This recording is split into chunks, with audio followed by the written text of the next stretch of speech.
గజం భూమి 13,500 రూపాయలతో 151 గజాల భూమి 20 లక్షలు మాత్రమే. ఎట్లా వెలగడతారు?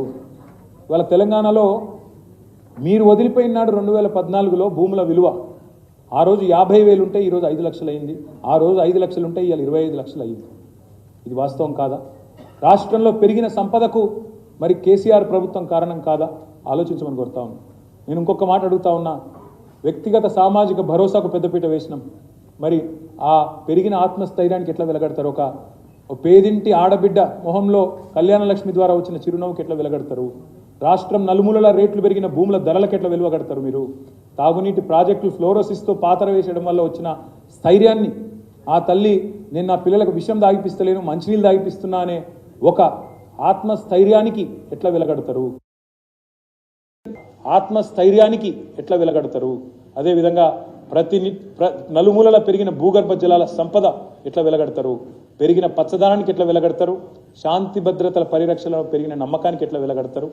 పరిపాలనా వికేంద్రీకరణ ద్వారా ఇలా మాట్లాడుతున్నారు. ప్రజావాణి ఇది చేసినాం అది చేసినాం.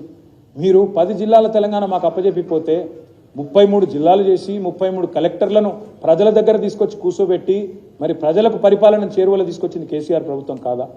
ఆనాడు మా కరీంనగర్ జిల్లాను ఎగ్జాంపుల్గా తీసుకుంటే ఎక్కడ మంతిని మహాదేవ్పూరు ఎక్కడ కరీంనగర్ ఇలా అక్కడ పోయే అవసరం లేకుండా పెద్దపల్లి తీసుకొచ్చింది కేసీఆర్ కాదా? గంభీరావుపేట నుంచి కరీంనగర్ పోయే దుస్థితి నుంచి అలంపూర్ నుంచి మహబూబ్ నగర్ పోయే దుస్థితి నుంచి ఇవాళ గద్వాలను జిల్లా చేసింది కేసీఆర్ కాదా? ఇట్లా చెబుతూ పోతే వందల ఉదాహరణలు. మా ఆదిలాబాద్ జిల్లాలో ఎక్కడో చెన్నూరు ఎక్కడో కాగజ్ నగర్ ఎక్కడి నుంచి ఎక్కడికి పోవాలా? ఆదిలాబాద్ పోవాలా ఒక మూలకి.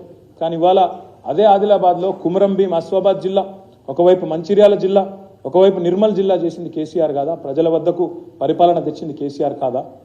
పెట్టుబడులకు స్వర్గధామం చేసినాం, రాష్ట్రానికి ఆదాయం పెంచినాం, విద్యను ఇవన్నిటిని కూడా భవిష్యత్తును నిర్మాణం చేసినాం. అందుకే నేను అనేది మా దృష్టిలో ఆస్తులు అంటే నిర్మాణాలే కాదు, ప్రజల్లో పెరిగిన జీవన ప్రమాణాలు.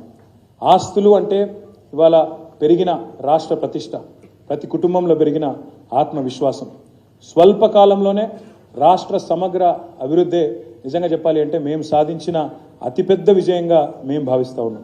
నేను ఈ ప్రభుత్వానికి నేను చేసే విజ్ఞప్తుల్లో ఒకటే. సరే మీరు ఎన్ని చెప్పినా ఇంకా చాలా చెప్పవచ్చు. ఈ ఒక్క మాట మాత్రం చెప్తాను. పెట్టిన ఖర్చు కంటే పెరిగిన సంపద 10 రెట్లు పెరిగింది. సాగునీరు గ్రామాల అభివృద్ధి వలన వాళ్ళ భూముల విలువ తెలంగాణలో రైతు బంధు అందుకునే మొత్తం ఎక్స్టెంట్ ఎంత అంటే 1,52,00,000 ఎకరాలు అంటే పట్టా భూములు. మరి ఆ పట్టా భూములు ఇవాళ 5 రెట్లు 6 రెట్లు 10 రెట్లు పెరిగినాయి సంపద. మొత్తం లెక్క తీద్దామా ఎంత పెరిగిందో? ఎన్ని లక్షల కోట్లను లెక్క కట్టాలి నేను?